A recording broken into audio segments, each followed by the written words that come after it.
Nous sommes avec Monsieur le Premier ministre François Bayrou et maire de Pau. Bonjour Monsieur le Premier ministre. Oui, ici c'est maire de Pau.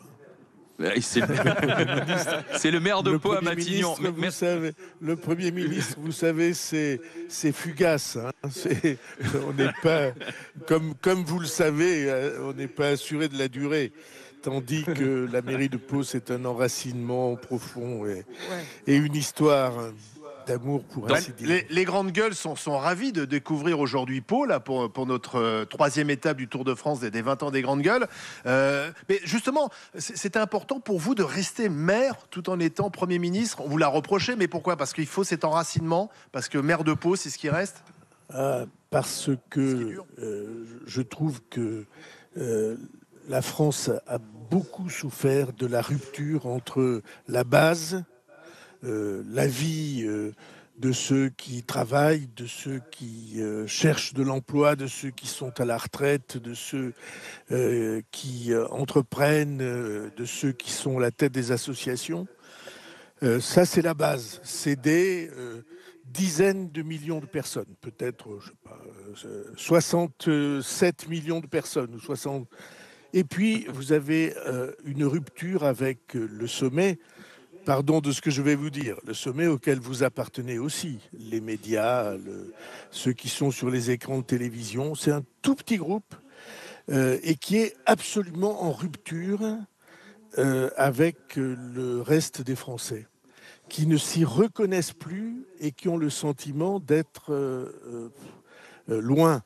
C'est exactement l'histoire des Gilets jaunes. On n'a pas assez réfléchi aux Gilets jaunes, je crois. Les Gilets jaunes, c'est des Français qui avaient le sentiment d'être invisibles ou qui avaient la certitude d'être invisibles.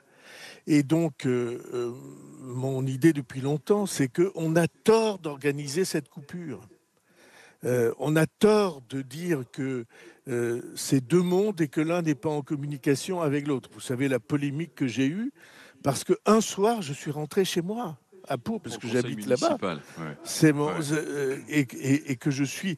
Et donc, ça a fait une polémique terrible, comme si il y avait quelque chose d'anormal à être dans la vie normale enracinée.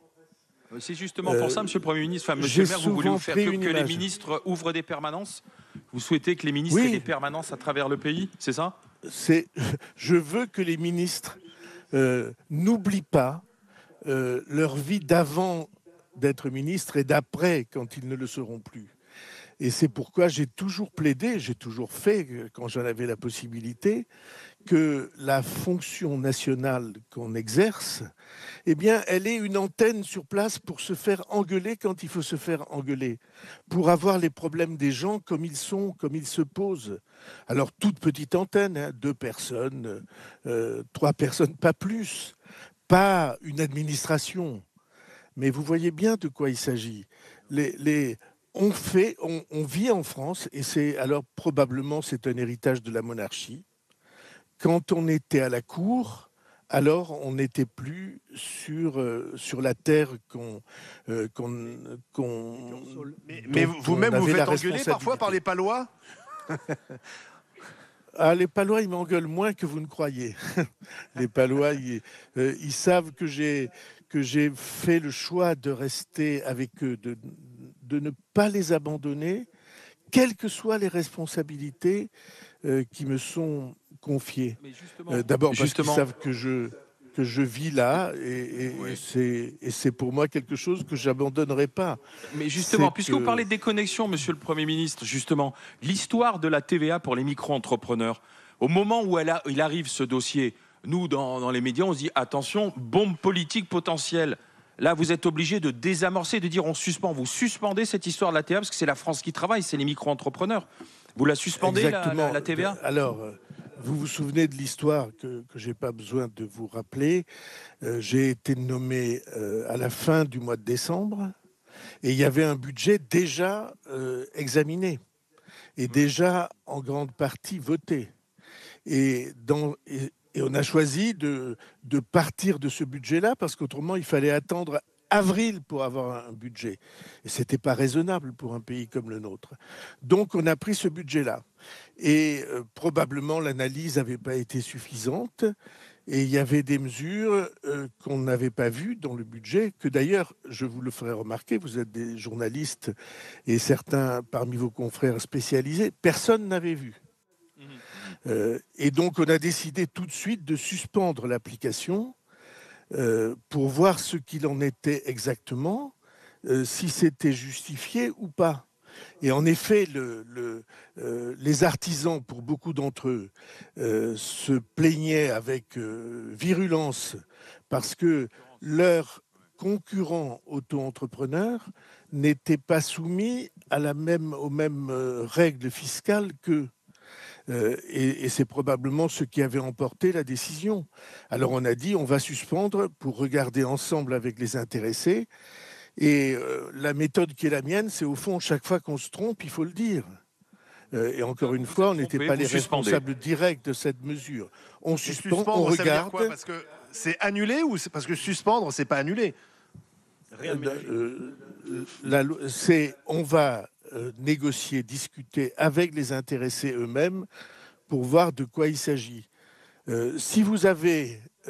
essayons d'être rationnels. Et encore une fois, je ne suis pas un spécialiste du dossier, comme je vous l'ai dit, je l'ai découvert en même temps que vous et que vos confrères spécialisés.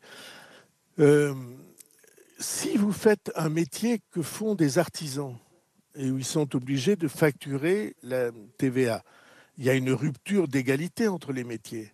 Mais si vous faites, je ne sais pas, du soin à la personne, vous allez à domicile pour faire du soin à la personne en auto-entrepreneur, par exemple, coiffeur auto-entrepreneur, coiffeuse, vous allez coiffer des dames chez elles qui ne peuvent pas bouger. Là, vous n'avez pas de possibilité de récupérer la TVA.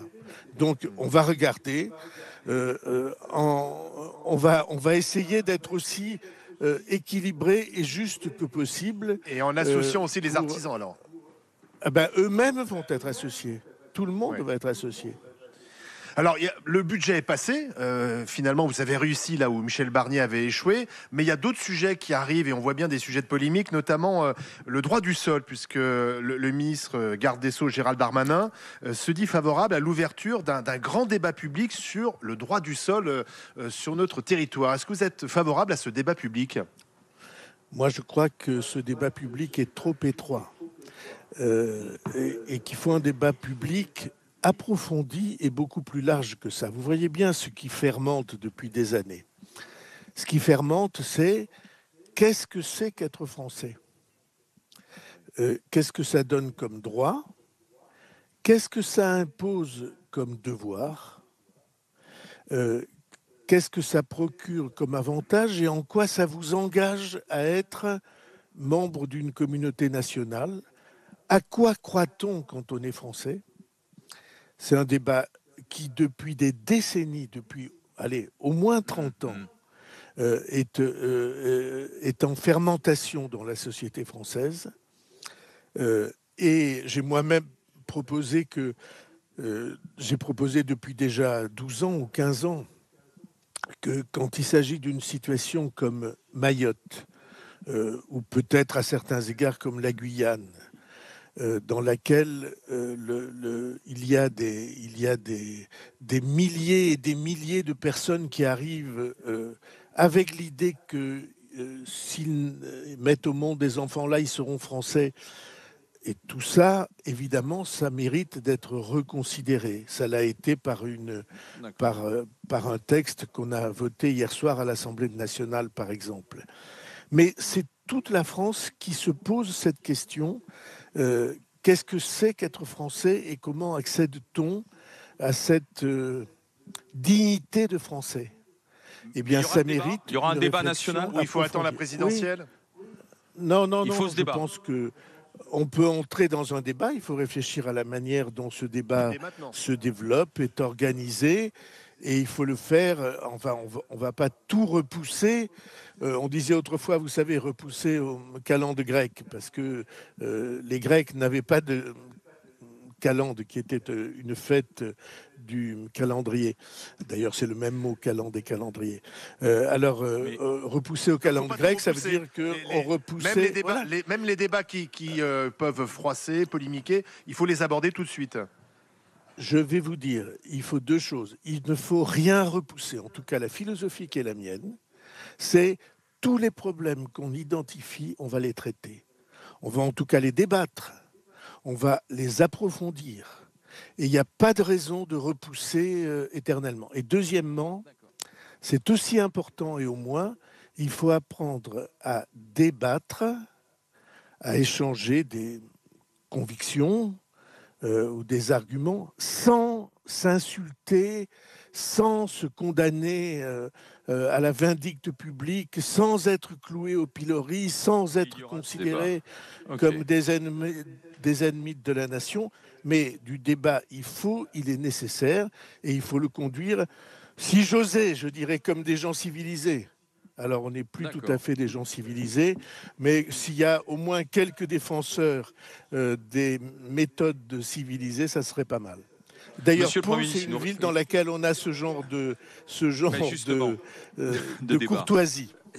Apaisé. Monsieur le Premier ministre, il nous reste 2 minutes et je vous remercie d'avoir pris cet instant, cette parenthèse pour les grandes gueules dans votre agenda. Mais on va avoir une discussion avec les Palois justement ici sur le service public. 6 Français sur 10 aujourd'hui ne sont pas satisfaits des services publics. Comment est-ce qu'on rend les services publics efficaces, efficients, alors qu'en même temps on doit faire des économies ? Eh bien, c'est exactement le travail dans lequel je me lance. Dès l'instant, ça sera mercredi, que tous les budgets de la nation seront adoptés. On a fait adopter le budget de l'État. Maintenant, il faut faire adopter le budget de la sécurité sociale. C'est au moins aussi important que le budget de l'État en montant et en importance pour la vie des Français. Donc, dès cet instant-là, dès le lendemain, dès la semaine suivante, je vais donner la mission à tous les ministres et toutes leurs administrations de partir de la question quelles sont les missions de l'État et de la puissance publique. Quelles sont ces missions? Quelle est leur légitimité?